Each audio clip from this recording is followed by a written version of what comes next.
attack Germany's last line of defense west of the Rhine River.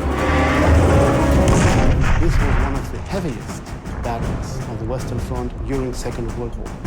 The Germans are outnumbered and desperate, determined to defend the fatherland at any cost. I'd rather take a few more enemies with me to the grave. That's what they were saying. They lure the Canadians into a trap, and the armored advance turns into a fight for survival. Every move that you make, they can see it, and it was just like shooting fish in a rainbow. At stake is nothing less than the fate of Germany, as these two forces fight for control of a patch of farmland, simply known as the Hochwald Gap. All you knew is that you had to kill them.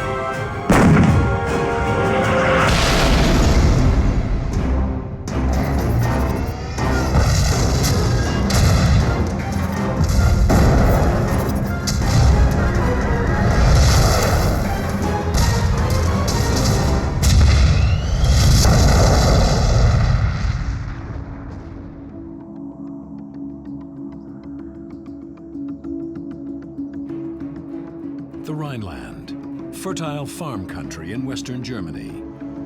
Today it's peaceful and serene.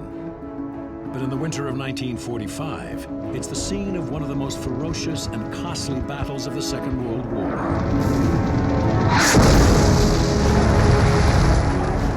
February 1945, the Second World War in Europe enters its final months. Allied armor rolls into the German Rhineland, and leading the attack is the 1st Canadian Army. Their objective, the Rhine River, and on the other side, central Germany. The Canadian mission is to hook up with British forces and push east, capturing bridges across the Rhine at the German town of Xanten. They've amassed a major strike force. 90,000 troops, 1,300 artillery pieces, and over 1,000 tanks. Their armored workhorse is the Sherman 5 tank. This 32-ton version of the Sherman has a short-barreled 75mm gun and only 51mm of frontal armor. That means less firepower and protection, but more maneuverability. And the Allies are able to produce thousands of them. Well, the Sherman was a great little tank, and we had far more of them than the opposition had. There was lots of them. That was one good thing. And the other thing was they were pretty rugged. They didn't require much maintenance. They were tough. The Sherman had a short-barreled gun, so they could only damage us at a very close range. Der Sherman The Sherman wasn't as good as our Panther. unterlegen. He had a long cannon. They couldn't compare to the Panther. The Panther is armed with a high-velocity 75mm gun and is protected by 80mm of sloping frontal armor. And with a top speed of 40 kilometers per hour, the Panther is one of the best designed tanks of World War II. But in the winter of 1945, it's numbers that count, and the Germans are at a disadvantage. The Allies had so much more equipment, so much better supply for gas, food, and ammunition. We couldn't compete with that, and by 1945, we barely had any tanks left. To defend the Rhineland, all the Germans are able to field are a handful of Panthers, almost a dozen of the heavier Tigers, and less than 100 anti-tank guns. It's an enormous disparity in men and firepower. But the Germans have another weapon, sheer determination to stop the invasion of their homeland. They, British and Canadian, crossed the border to Germany. The Germans were defending their own country. Each of these soldiers thought not that he was fighting for Hitler or he was fighting for Hitler's regime, but he was fighting for his country, for his people at home. It's called the fatherland, you know, in their terminology. So you're going to fight a hell of a lot harder than you would under normal circumstances. I was really amazed at the tenacity of them. It was just terrible, the resistance that they were putting up. You knew that they were going to be killed. They knew they were going to be killed, and they fought on anyway.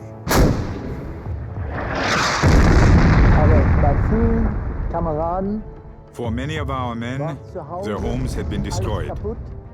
Durch die Bombardierungen.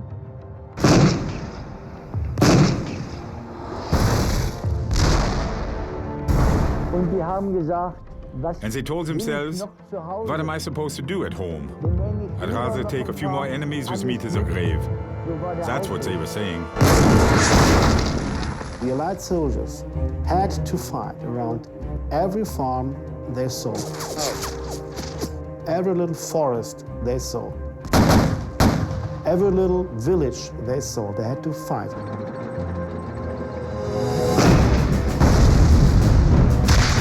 German resistance is ferocious, and as the battle enters its second bloody week, the assault bogs down. In 18 days of fighting, the Allies lose over 8,000 men and hundreds of tanks, while advancing only 25 kilometers.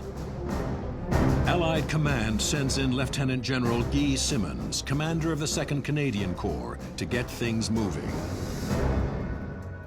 He implements Operation Blockbuster, a bold plan for tanks and infantry to attack quickly and at night, seizing the high ground between the villages of Kalkar and Udom.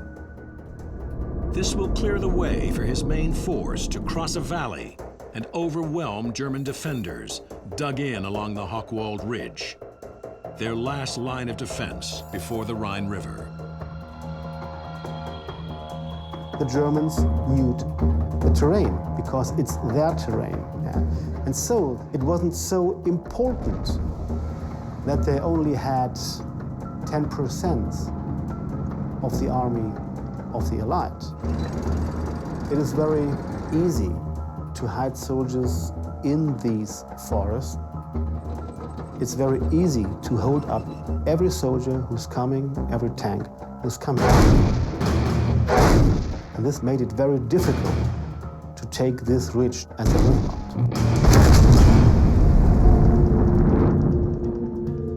But this is just the beginning of the Allies' problems. They also have to deal with the weather, and spring has come early to the Rhineland. Da waren 3 Flüsse. Because of the melting ice, 3 of the rivers were carrying so much water. We also destroyed the dams. And there were 2 other rivers that were carrying so much water, there was no way for them to get through. And there was also a lot of mud. It flowed over all the roads, all the fences, and your maps became useless because all you could see was endless mud. Da waren auch rechts und links. To the left and right of the roads, the ground had turned to swamp, so they had to stay on the roads. They couldn't use the fields. And there, they were easy targets for us.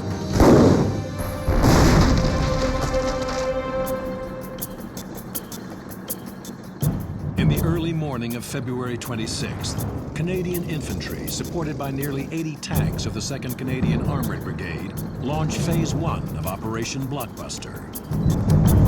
Their mission is to take and hold the German-occupied Kalkar Ridge, clearing the way for the main attack against the Hochwald on the other side of the valley.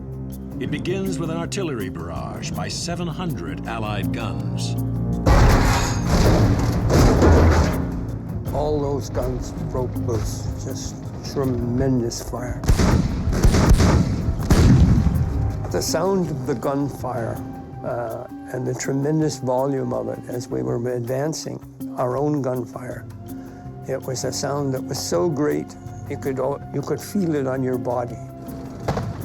This constant roar, even inside of the tank, you could feel the guns. They make a little more noise when you're in front of them than they do when you're behind them.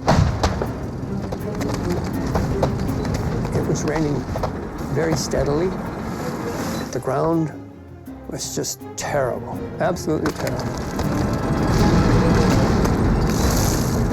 We pressed into the minefields, and the first 3 tanks hit mines. The teller mine would blow your track off, and it would buckle the floor under the driver. And that basically disabled the tank.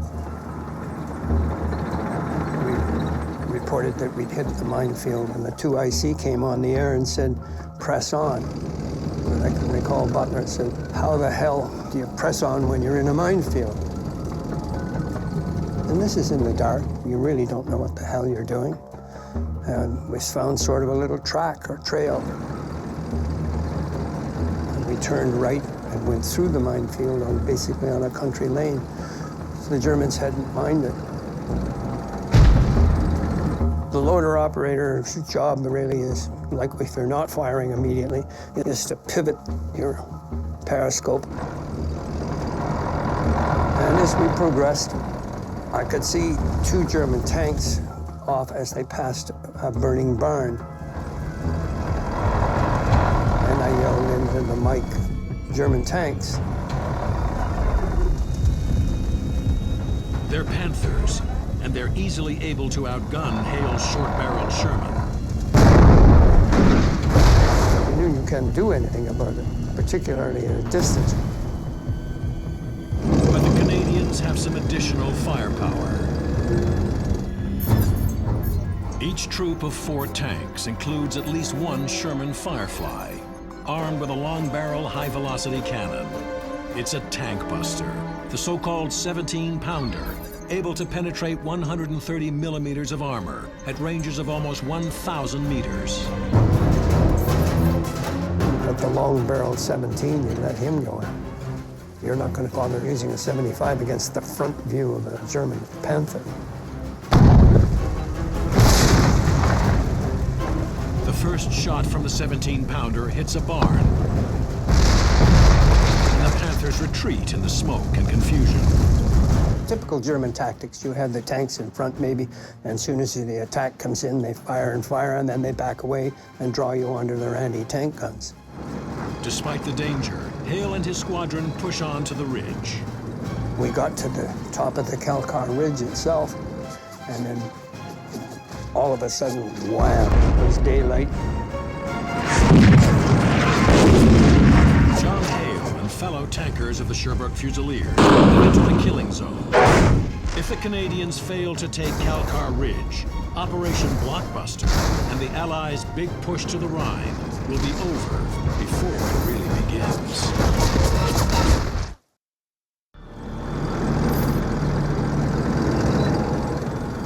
February 26, 1945. Operation Blockbuster is underway. And the fighting is furious from the very first shots. Lieutenant General Guy Simmons sends scores of Sherman tanks into the thick of it. Their mission is to take and hold the heavily defended Calcar Ridge, clearing the way for the main attack aimed at driving the Germans back across the Rhine River. But even though they're outnumbered, the Germans stubbornly stand their ground. We got to the top of the ridge, and then all of a sudden, wham, it was daylight, and the Germans were shooting. They were being fired on from our left flank and in front. And I can remember particularly this barn on our left flank. And the doors were coming open. And we yelling at the gunner, the doors are opening. What Hale has spotted is the infamous 88, Germany's most powerful anti-tank weapon. The 88s fire armor-piercing shells, able to penetrate almost 100 millimeters of steel at distances up to 1,500 meters, and the Canadians are well within range. I don't know about you or anyone else who's ever looked down the barrel of an 88. When it fires, you can actually see it coming at you. It's like a rolling ball, like a fist coming. You You see the sparks coming off of it. It passed over our tank and cut off the aerial within a foot of the tank behind us. Then we instantly fired just as soon as he had fired at us. Looking behind us, the Grenadier Guard tank that was liaison, his tank got hit. There's an immediate fusion of the metal into a cherry red glow where it's hit with a black hole in the middle of it. And the crew commander was coming out the hatch and the ammunition exploded and he just sort of threw up his arms and then collapsed down into the turret. There were still 6 of us left on the top, and we were all firing forward and to the left flank.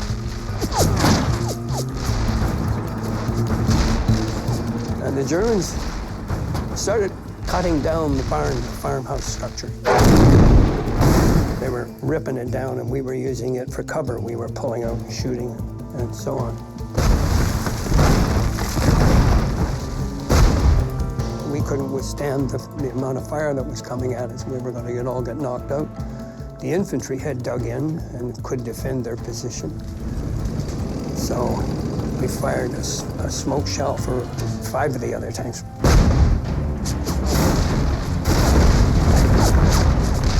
One at a time, they pulled off the ridge as we blanked the left flank.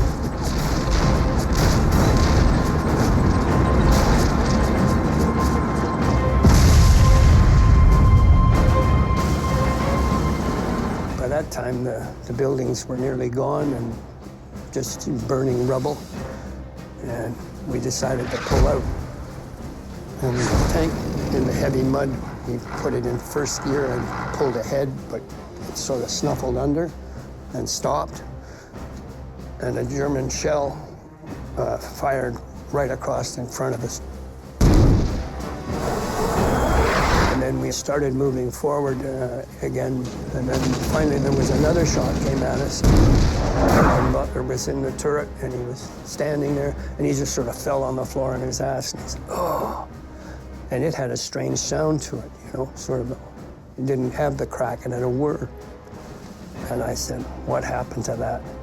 He said, "You wouldn't believe it, but that was coming for us and it hit a hydro pole."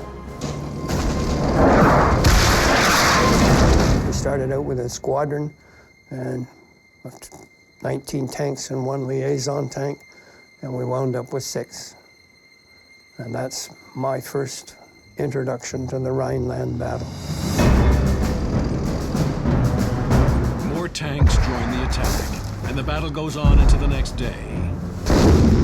Finally, the outnumbered and outgunned Germans are forced to fall back, and the Canadians take Calcar Ridge.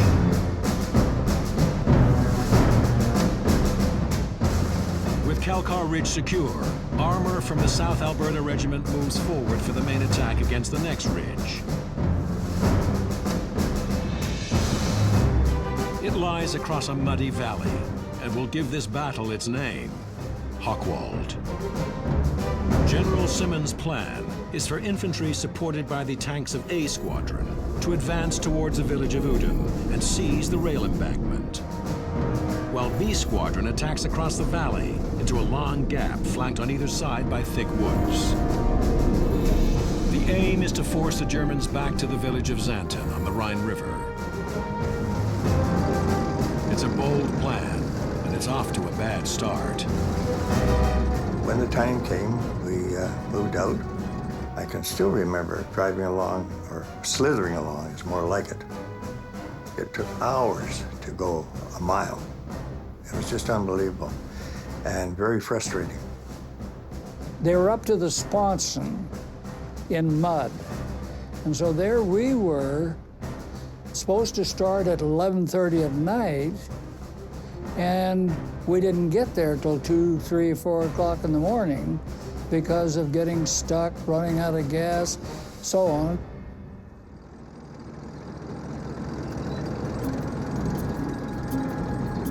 It was almost daylight by the time they got it started, and you're going into the worst possible situation.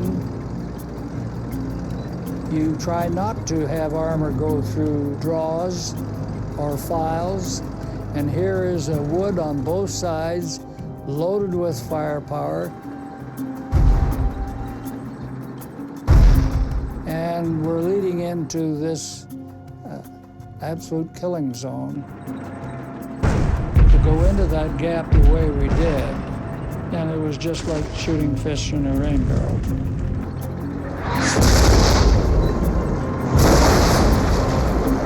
The Canadian tanks were plowing through deep mud.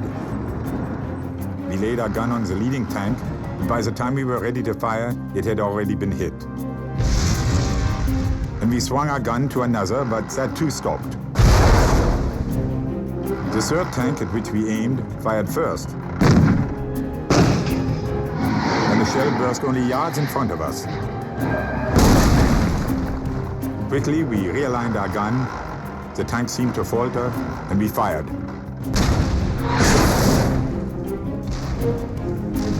We were just moving towards the position, and the incoming fire was such that you just could not exist there. To see these soldiers still trying to go forward and being hit is soul destroying.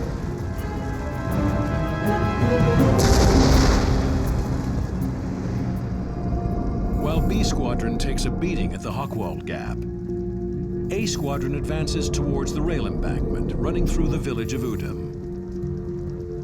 It's the only piece of high ground in a sea of mud. It was what they called a right hook to go around Udom and try and establish a front by the railway crossing.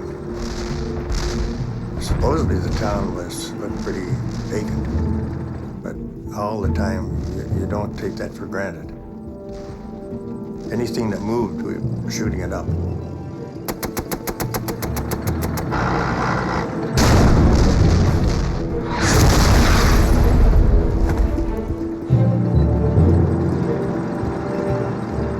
The terrain was terrible. It was a real effort to get to our objective. Then on top of it, we had the traps. If you fell into one of those, you were finished right there.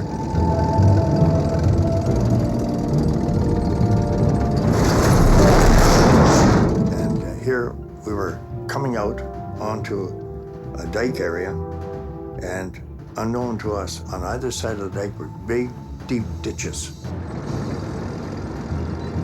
The way those tank ditches were designed, as you were coming around, you eventually lock on to one of those roads. That was a little piece of high ground from the mud, and so we probably chose to take that. And then when you get on it, then of course you can't get off it. And we just fell right in line. And that's the worst thing that could ever happen to an armored column. And they were just waiting for us.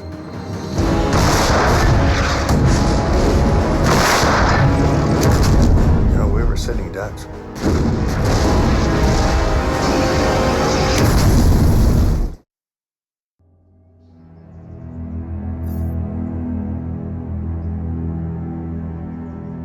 The countryside near the German town of Udom shows little sign today of the ferocious battle that took place here.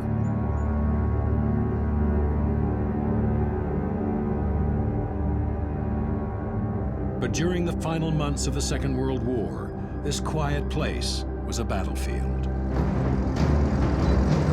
February 27th, 1945. Canadian Sherman tanks, avoiding minefields and mud, advance along a narrow dike, attempting to secure the railway embankment running through the town of Udom. We just fell right in line. And that's the worst thing that could ever happen to an armored column, is to have your tanks one behind the other. The Germans had placed a lot of Tigers embedded down in the ground area, and anti-tank guns, and they were just waiting for us. Eddie, he was at the front, saw the Tiger, and I guess he knew that the Tiger was drawing a bead on him.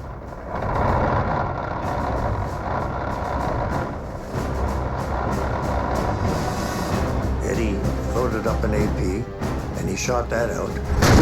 According to him, he says the shell just bounced right off its hide. And so he knew that he had to go to stage 2, which was get that opening. The German Tiger is a 57-ton monster. It's built like a battleship, protected in places by more than 100 millimeters of steel plate. The Tiger seems indestructible, but it has a weak point. A narrow gap in its armor where the turret meets the hull. A shell strike there can put it out of action.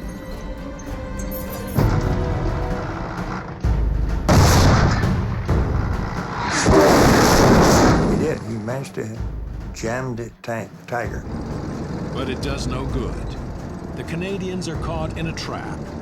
The Germans have prepared a perfect ambush. And it was just very fast. They just took out the front tank. They took out the back tank. They just took every other tank out.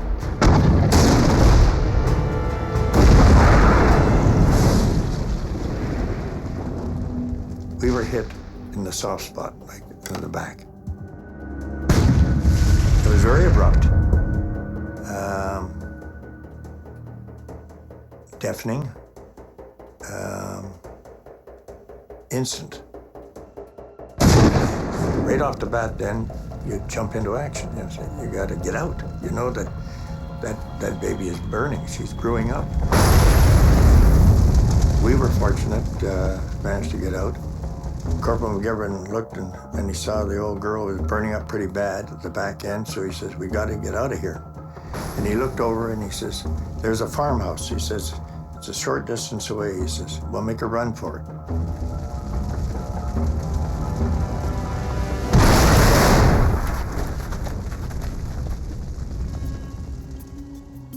They reach the farmhouse only to be captured. Trooper Gardner and his tank crew spend the final months of the war in a prison camp. They're the lucky ones. In the first 2 days of battle, hundreds of Canadian soldiers die, and hundreds more are wounded. Grim proof of the fierce defense put up by the Germans. When you were there at the time, you didn't understand why they were fighting so hard. You didn't know why they were fighting. You didn't have time to understand what they were doing. All you knew is that they were fighting, and they weren't surrendering. Each of these soldiers believed that each day they could hold their position would help their country because it was so close to the industrial center of the German Reich.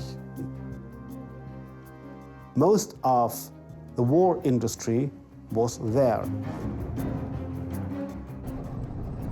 Die Armee hat gekämpft, The army was fighting to prevent any enemy from entering the Fatherland. That's why we were fighting so hard. Haben sie sehr stark gekämpft. On the morning of February 28th, the Germans strike back at the Canadians' most vulnerable point, the Hochwald Gap. The Canadian tanks and infantry push into the gap and take ground near the western end. An advanced force of Shermans moves forward to the midpoint in the gap. And the Germans pounce with Panther and Tiger tanks and self-propelled guns. Gunner David Marshall witnesses the attack. Over the rise in front of us came the snout of 2 tanks, a Tiger and a Panther, heading our way. When our gunners had them in our sights, and before the German tanks could level out to bring their 88s down on us, our tanks opened fire, with all guns blazing.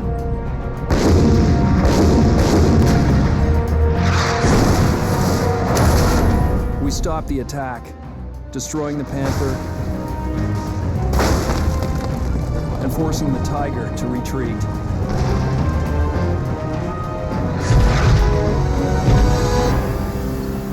The Germans strike again and again, and the Canadians struggle to hold their ground. But just when their situation seems desperate, help comes roaring in from the skies.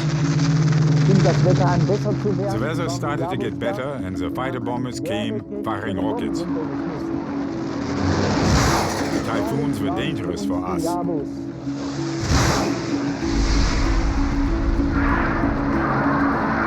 The typhoons would range in above you, behind you somewhere, with 20mm cannons. When they're converging on the target, then he lets go his rockets.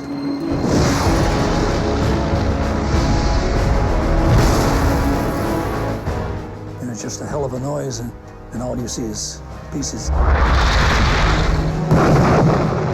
You'll break a Tiger or a Panther, break them in pieces. So they're very helpful. The Typhoons, or Tiffies as the tankers call them, stop the German advance with their rockets. But in battlefield chaos, anything can happen, as Canadian tanker Bill Luton recalls. A sound was heard overhead unlike anything I ever experienced in battle. Something like the noise of a high-speed train passing through a tunnel. I paused in wonderment, and then heard an explosion.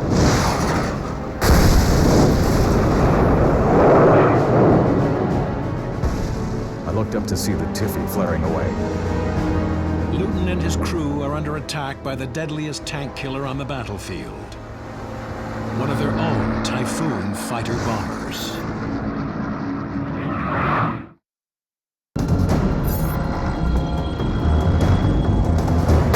The Battle of the Hochwald Gap enters its third bloody day, and it's a standoff. The Germans won't back down, even though they're outnumbered and under attack by Allied warplanes. Rockets from Typhoon fighter bombers shred the Germans' dwindling supply of tanks. They were dangerous, these Typhoons, attacking every tank. The Typhoons swarm the Hochwald Gap, and in the chaos, one of them targets a Canadian tank. A sound was heard overhead unlike anything I ever experienced in battle. I paused in wonderment, and then heard an explosion.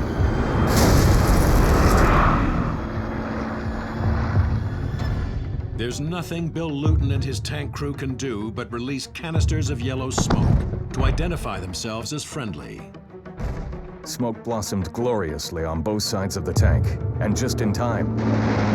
But no, he kept coming, and dove directly at us. I saw a great puff of smoke and instinctively ducked inside. A futile gesture against a rocket.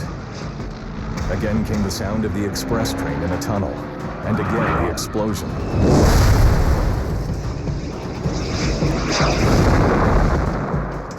We were still alive to hear it. The Tiffy had missed again. The Typhoons attack all morning, blunting the German attack. At noon, Canadian tanks push forward in another attempt to clear the Hochwald Gap. But again, they are stopped by German tanks and artillery. That night, tanks from the Canadian Grenadier Guards try again. But the Germans have perfect aiming points on either side of the gap. Tracer rounds light up the sky, and the Guards are caught in a crossfire. By the time it's over, they have gained no ground and lost 10 tanks. We had the numbers of troops, weapons, and so on our side. But a very well ensconced enemy on the approaches can make you pay dearly, no matter if you have the odds. Dawn, March 1st. The battle enters its fourth day, and the Canadians are still only halfway through the Hochwald Gap. German tanks and anti-tank guns in the woods on either side of the gap will have to be taken out one by one. That means attacking with tanks through the trees. Fighting through two forests is an absurdity, just an absolute absurdity. You should never do it.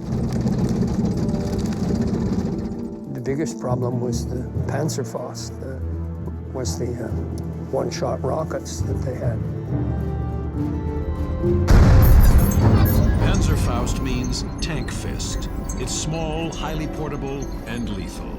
It fires a 140mm shaped charge at ranges of up to 60 meters and can penetrate 200mm of armor, tearing a hole through the tank and unleashing a devastating explosion inside. He could hide in the wood. All he needed was an opening. He's got a big target, and once he hits that tank, there's a chance he sets off the ammunition in it, or starts the tank on fire, or he has wounded at least one or a couple of the crew. They'll knock out a tank just like that, bingo.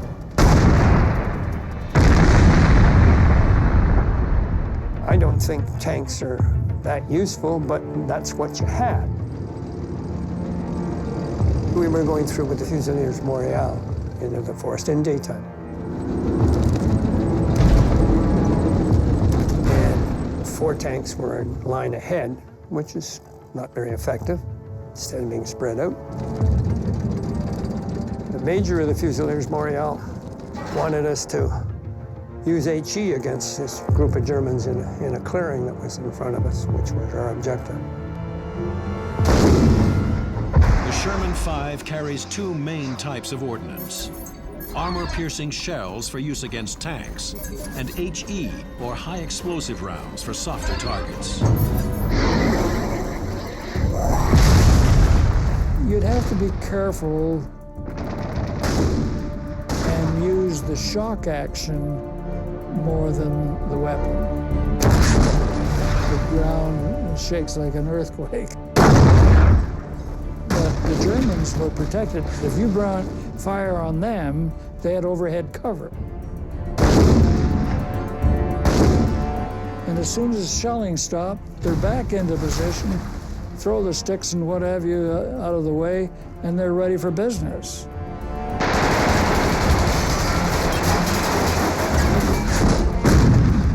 The field artillery observation officer, he called in a crumpet 25-pounders.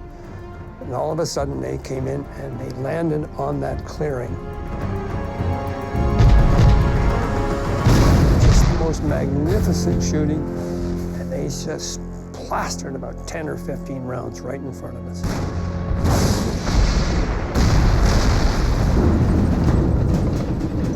The heavy artillery clears the Germans, and the battle continues for the next 36 hours, with tanks and artillery making small gains against fierce German resistance. Then, on the morning of March 4th, the battlefield is silent. During the night, the Germans have fallen back, leaving the Hochwald Gap for the Canadians. The Shermans advance, and their objective, the village of Xanten on the Rhine River, comes into view. This is where the Germans will make their last stand. For the exhausted and battered Canadians, the fighting is far from over. The Hochwald Gap, a remote patch of farmland in western Germany. In February 1945, this was the scene of one of Canada's most brutal and costly battles of the Second World War. After 5 days of fighting, the battle comes to a swift and surprising end. German forces retreat in the night, leaving the gap and the woods on either side to the Canadians. This is an art that the Germans have, and we should really basically learn by it, because they have a habit of putting on a tremendous show so that the last thing you can think of is they're withdrawing. But that's what they do. but they leave people in position who then are very aggressive with their weapons.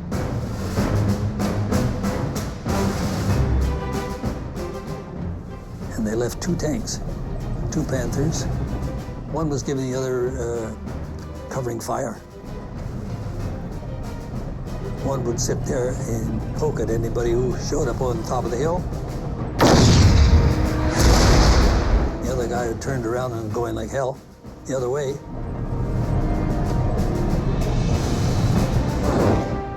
My buddy Ed was there, and Ed looked at the situation because he didn't put his tanks over the top. He kept them behind the crest, what they call sort of a turret down position, because they could kill you. They could put a shell in the front of a Sherman and it'll come out the back. And they could do it 3 miles away. And Ed looked at the situation and figured out, well, maybe I can get these both if I do it right. So he gave gunner control, and the gunner will drop the breech on his gun and look through the gun barrel and watch the gun crest clearance, and he gets his sight on the tank. When he's got crest clearance, then he fires. The dangerous one was the one that was facing him because it has the heavier plate in the front, and it has the gun in the front, which still could get him.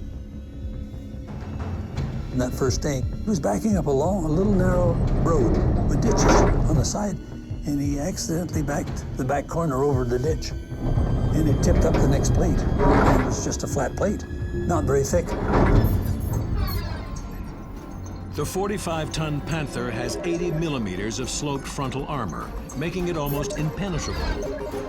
But its underside is only 30 millimeters thick and very vulnerable. He could see what was happening and studied the thing, and he hit a right bang in the middle of this plate. So he just kept firing. This tank brewed up, and I don't know if people get out or not. But the other one was going the other way. The gun was pointing away from him, and the back of a Panther tank is not thick. It's probably 3 inches. One round at on the other tank, and he ricocheted off the deck and took the commander's head off. Everybody hopped out of that one that could hop out, and that tank was left there. With that, the last remaining obstacle in the Hochwald Gap is out of the way. And the Canadians push forward to the outskirts of Xanten, their final objective. This is where the Germans have set up their last line of defense. But it's just a matter of time before they are overwhelmed. Allied warplanes mount a series of heavy destructive bombing raids. Every day, every night, there were bombings of the city.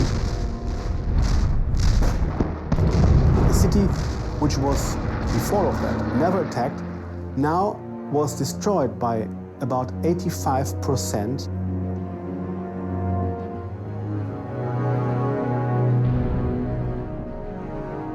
I remember the bombings very well. We had to go down to the cellar very often. We heard the alarm, sometimes in the middle of the night, and we were really scared.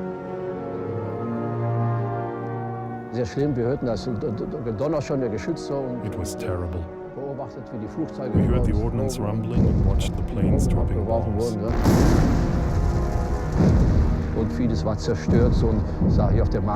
There was a lot of destruction. There were dead horses lying all around. This was a terrible experience for us.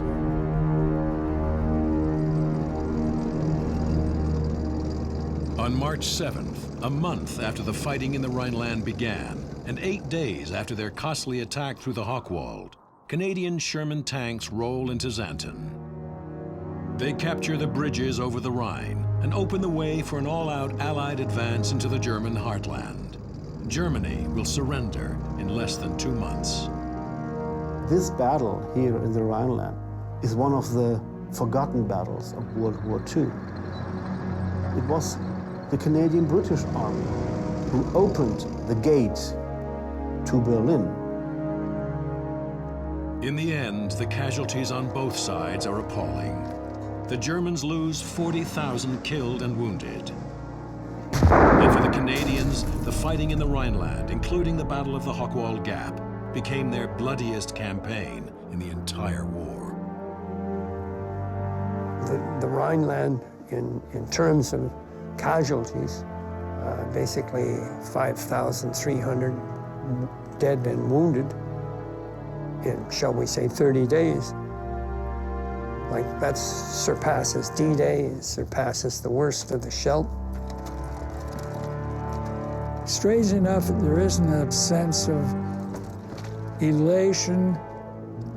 It's more, thank God it's over, because coming to mind is the people that have been lost, the price paid, and that this is not the end.